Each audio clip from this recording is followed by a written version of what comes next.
All right, are we rolling? Hi there, folks, and welcome back to American Airgunner. On today's episode, Crystal and I take the mystery out of filling pre-charged pneumatic air guns using a hand pump and high-pressure carbon fiber air tanks like this one right here. Also, we're going to demonstrate how to add some bling to your air rifle by doing some decorative metal jeweling. Next on American Airgunner.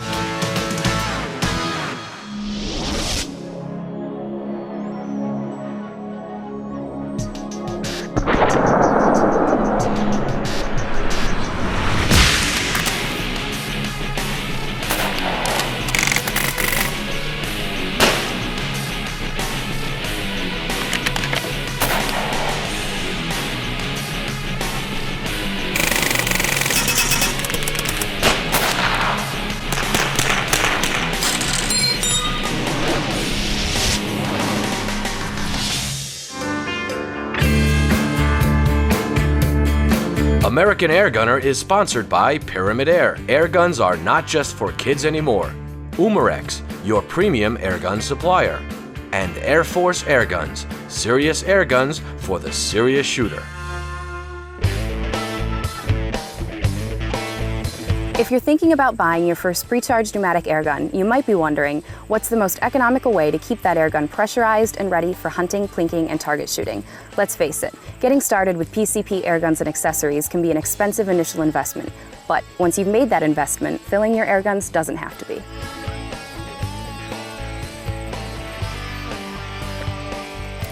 Using a high-pressure hand pump like this one is by far the least expensive method. Depending on the size of the reservoir, it may take a couple of hundred pumps to reach the desired pressure, which is usually between 2,400 and 3,000 psi.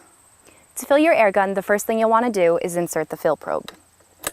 Next, check to make sure that the bleed valve is closed on your pump. This two-stage pump not only fills on the downward stroke, but also the upwards. So as the pressure increases, so does the resistance on the handle. Be sure to use your whole body weight to push down on the handle until it stops and bend at the knees to prevent back injury.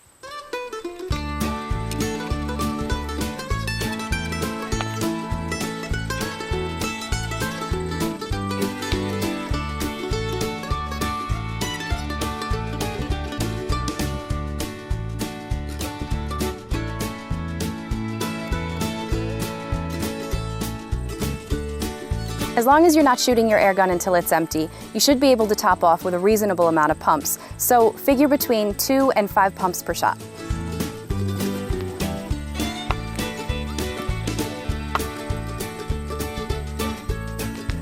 Okay, it looks like my airgun is full and ready for shooting, so I'm going to bleed the line and then take the fill probe out.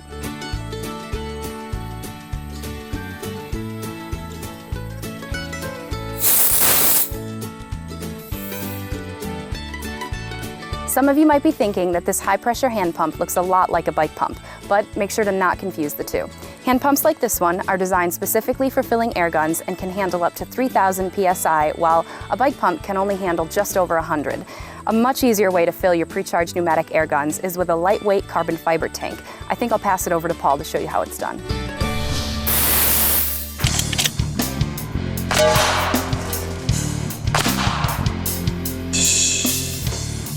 Lightweight carbon fiber air tanks like this 88 cubic foot capacity one from AirHog can be charged to 4,500 pounds per square inch. And that can give you literally dozens of fill-ups on your airgun depending on the capacity of the reservoir. Now, while this is a more expensive initial investment, there is no easier way to charge your airgun. When using pre-charged pneumatic air guns, we don't shoot them until the reservoir is empty. For instance, if we shot this Evonix Rainstorm until the pressure gauge underneath read 1,800 psi, we can expect about 50 fill-ups back up to 2,900 psi with this 88 cubic foot capacity tank. With this 9.5 cubic foot capacity AirHog Pygmy tank, we can expect about 6 or 7 fill-ups back up to 2,900 psi. This is a great little tank that represents the ultimate in pre-charged pneumatic airgun portability. We have these carbon fiber tanks filled for us at a local dive shop that has the equipment to charge to 4,500 psi, and it only costs us about $12. While you might not have a dive shop in your area, you may have a local fire department that has the equipment to charge these to 4,500 psi. And who knows, just a small donation to that food bank might get you these things charged for free. Filling your pre-charged pneumatic air guns with a carbon fiber tank is very easy, but you have to be extremely careful and diligent about the entire process. We're talking about 4,500 psi extreme pressures that can cause serious harm to you and those around you. The great thing about a company like AirHog is that they have years of pre-charged pneumatic airgun experience and will outfit your new tank with all the proper accessories. A carbon fiber tank setup like this one consists of three main parts. You have your air tank, your charging yoke, and the fill hose. The charging yoke has the main fill valve, it has your bleed screw, and it has your pressure gauge, or if you want to get technical, it's called a manometer. Now, filling it is very easy. All you have to do is put on your safety glasses, take the fill probe that came with your air gun, put it on the end of the Foster connection on your hose, and then insert it in the fill port of your air gun. I like to hold on to it while I'm doing that. And then, very slowly, and I mean slowly, open the main valve. Then, watch as it goes back up to 2,900 psi. Just about there. Close the main valve. Make sure you know which way is closed. And then bleed the line. Take out your fill probe, and that's all there is to it. Now, rumor has it that there are several companies out there designing inexpensive electric compressors that can fill your pre-charged pneumatic air guns. But until those units are proven in the field, there is no easier way to enjoy your pre-charged pneumatic air guns than by filling them with a carbon fiber tank.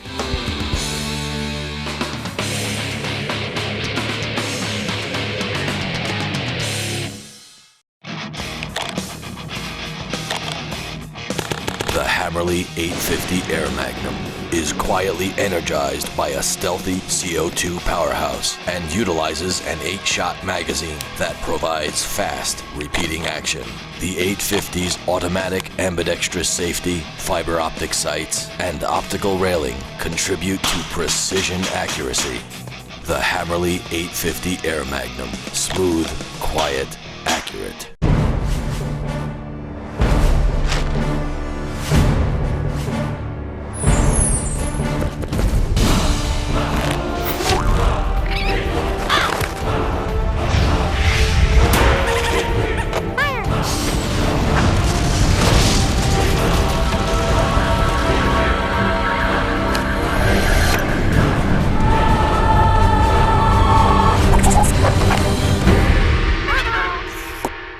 The Ruger Explorer is a modern-day youth air rifle that's ready to zing a pellet at speeds of up to 495 feet per second after just one stroke of its single-shot break barrel mechanism.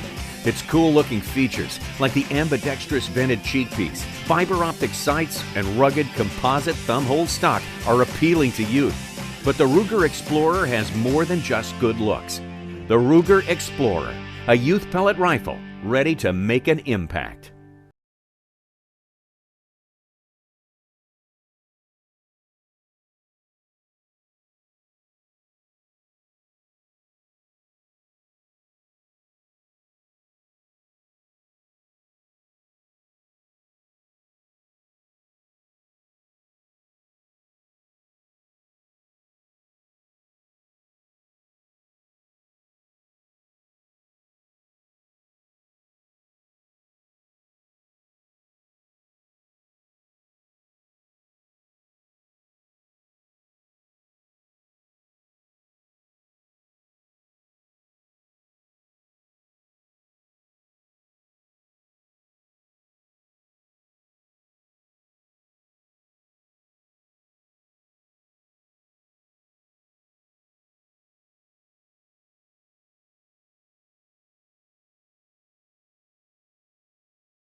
Folks, if you're looking to upgrade your spring-powered arsenal, but you don't want to break the bank, I just might have the air gun here for you. I have a .22 caliber Walther Talon Magnum. This is a break barrel air rifle. I've never shot this one before. It's coming right out of the box as you see it on your television screen. We're going to pass some pellets over the cranny, give you that ballistic data, then shoot some targets downrange and see what the accuracy is. Now, speaking of the cranny, a lot of you have been emailing us asking what is the power of the air guns you guys shoot on the show. Well, we're going to be using the cranny as much as we can this season to give you all that good ballistic data. Meanwhile, let's take this out of the box and see what we got.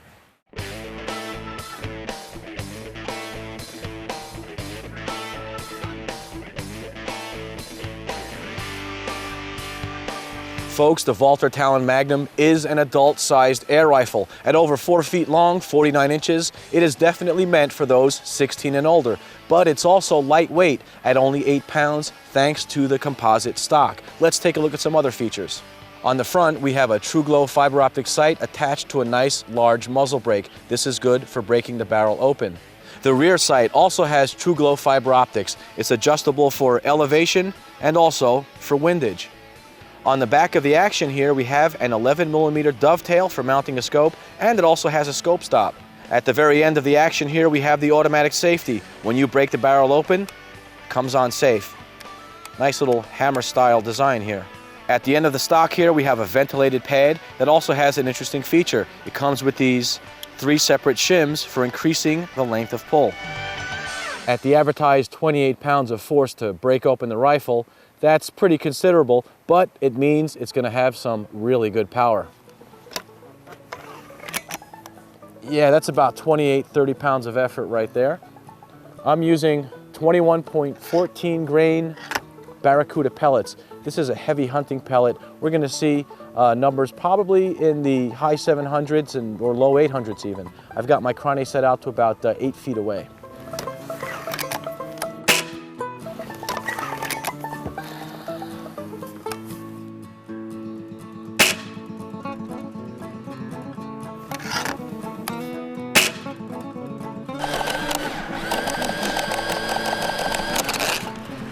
Okay, the numbers are in. It looks like we have an average of 767 feet per second. Let me go ahead and do the math and figure out the ballistic energy.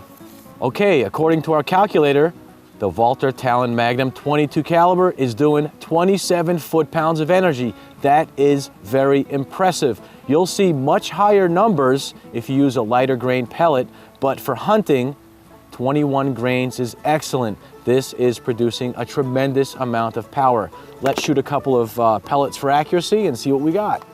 Well, all right, I have a paper target set out to about 10 meters, maybe a little bit further. I'm not gonna push my luck. I'm just gonna see how well this air gun groups using the same Barracuda pellet.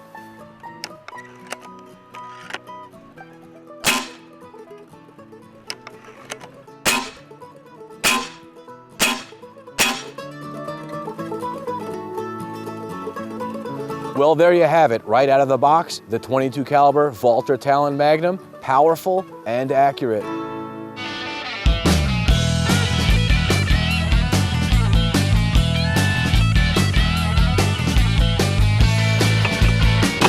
When you're ready to upgrade from a backyard picnic table to a real piece of shooting equipment, you might want to check out the benches we've been testing right here on the show.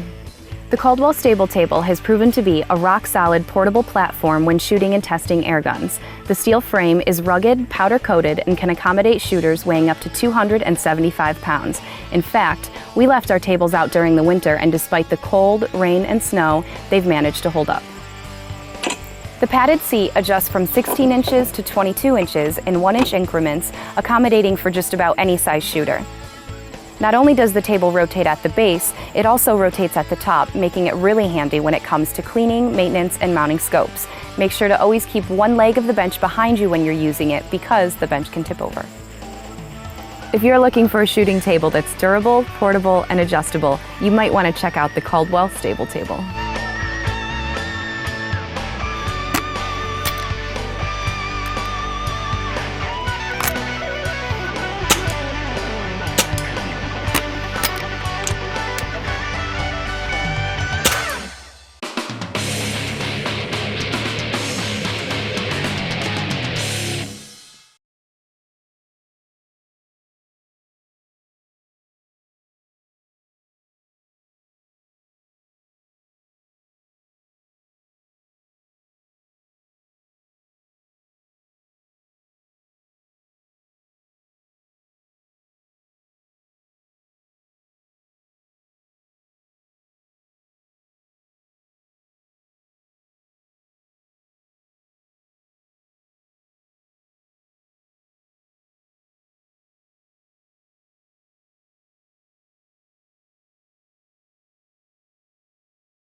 Yeah, Ma. I'm busy. I drank all the soda. I was thirsty. Hey, wait, Ma. Can you do me a favor? Can you pick up some more soda? Okay, thanks. Awesome. Air Force Airguns. Serious airguns for the serious shooter. Ow, ow, ow. American-made Benjamin pre-charged pneumatic air rifles provide quiet accuracy for all shooting situations. Power and precision for building a lifetime of outdoor memories. A distinguished original among American-made air rifles, Benjamin has been taking you from field to woods to backyard plinking since 1899. Visit us at crossman.com.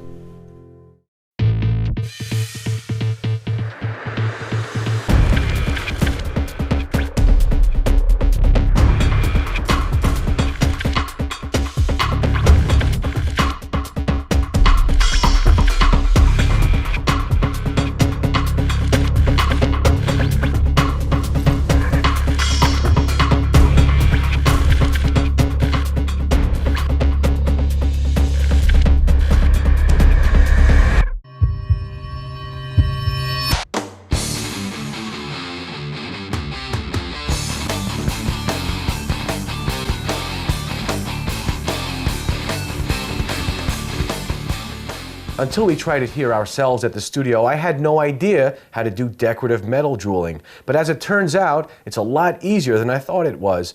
Most folks use a drill press and some sort of wooden jig to hold the small part. But as it turns out, we have a neat little mini lathe and mill combination tool that made things a lot easier for us. Let me go ahead and demonstrate how we did it.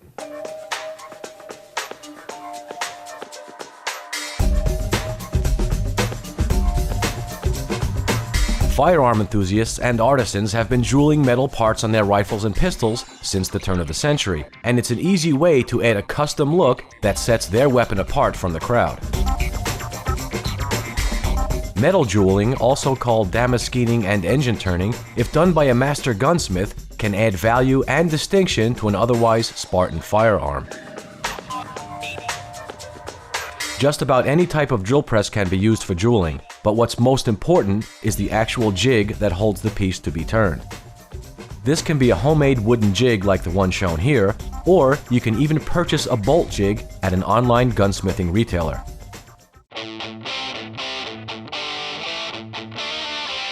Here at the studio, we have a really neat little tool called a Unimat, which can be transformed into a lathe, milling machine, or drill press. Manufactured from the 1950s to the 1970s, the Unimat is perfect for producing small parts and performing intricate work on wood and metal pieces. For our project, we decided to jewel the compression tube of an RWS Model 460 Magnum. To create the pattern on the metal part, you can use a proper jeweling tool, metal brush, or even a pencil eraser, depending on the look you're going for. We used a 5/16" metal brush bit found at a local hardware store. To help prevent the bristles from deforming when we apply pressure to the part, we put a bit of heat shrink tubing over it.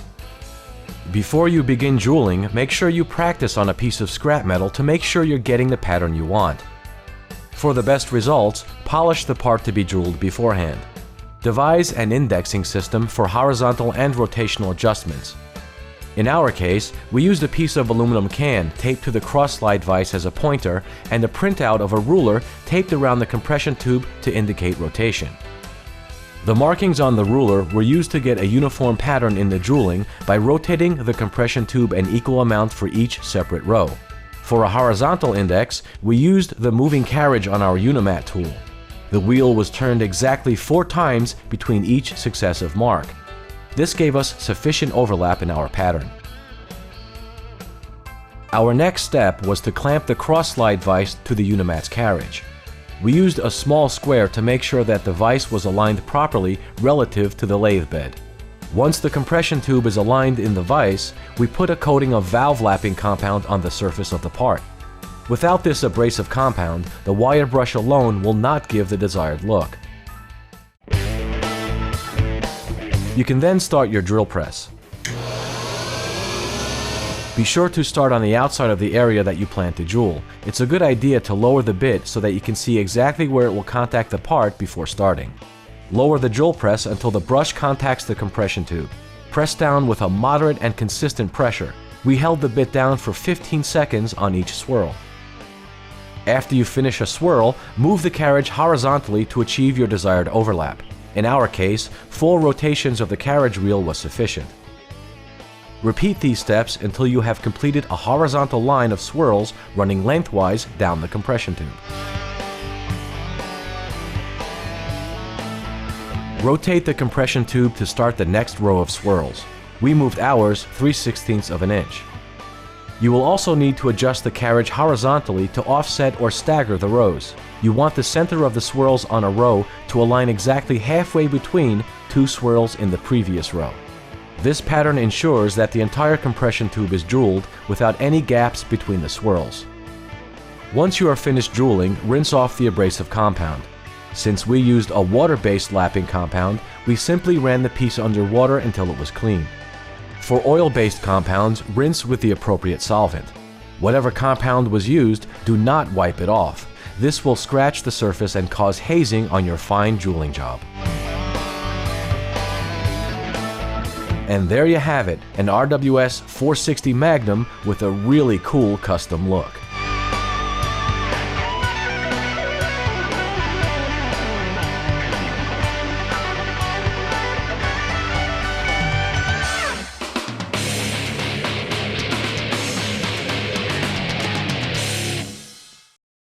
The Ruger Explorer is a modern-day youth air rifle that's ready to zing a pellet at speeds of up to 495 feet per second after just one stroke of its single-shot break barrel mechanism.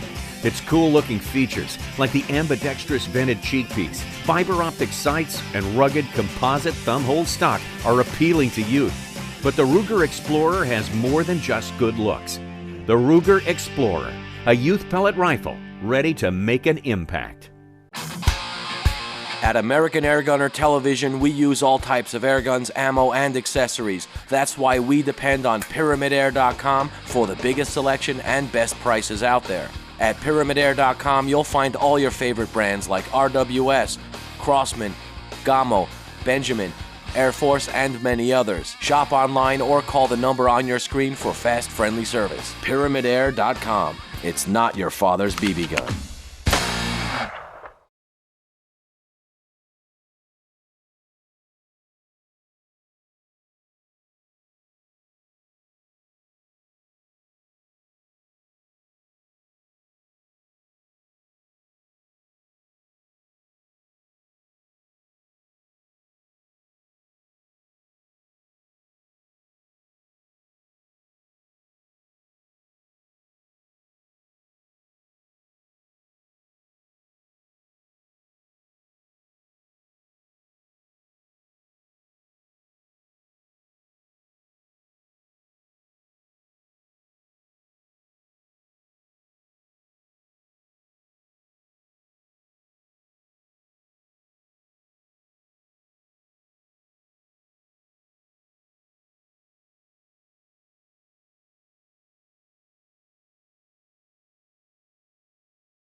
American Airgunner is sponsored by Pyramid Air. Airguns are not just for kids anymore. Umarex, your premium airgun supplier. And Air Force Airguns, serious airguns for the serious shooter.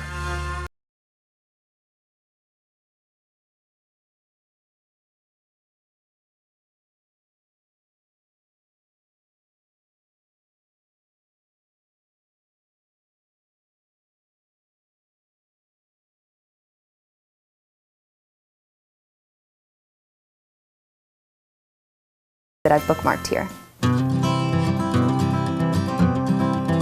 Some of you might already be familiar with this website, but just in case you're not, here's a look at Paul Capello's Airgun Reporter. Here at the Pyramid Air website, you'll find a video series of almost 50 videos available to watch. Not only is each video fun and informative, but you just might find one highlighting the airgun that you're looking for.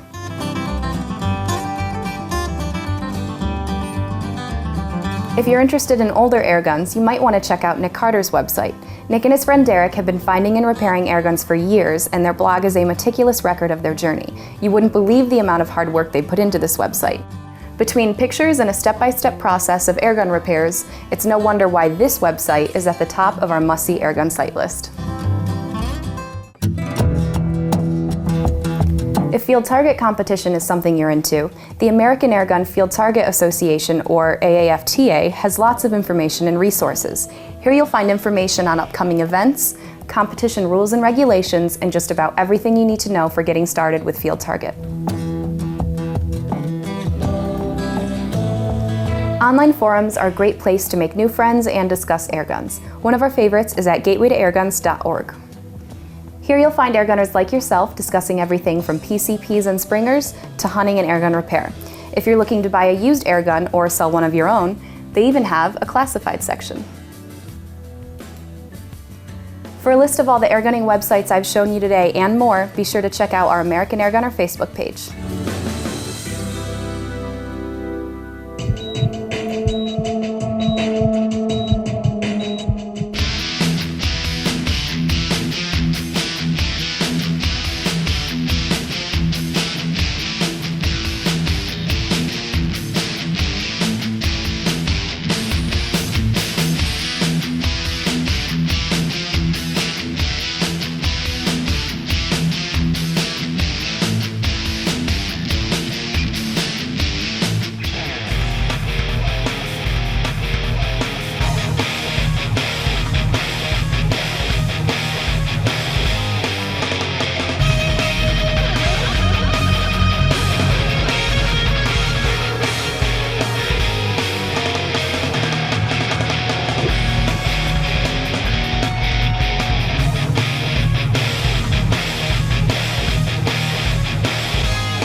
We'd like to thank you for joining us on today's episode of American Airgunner. Until next time,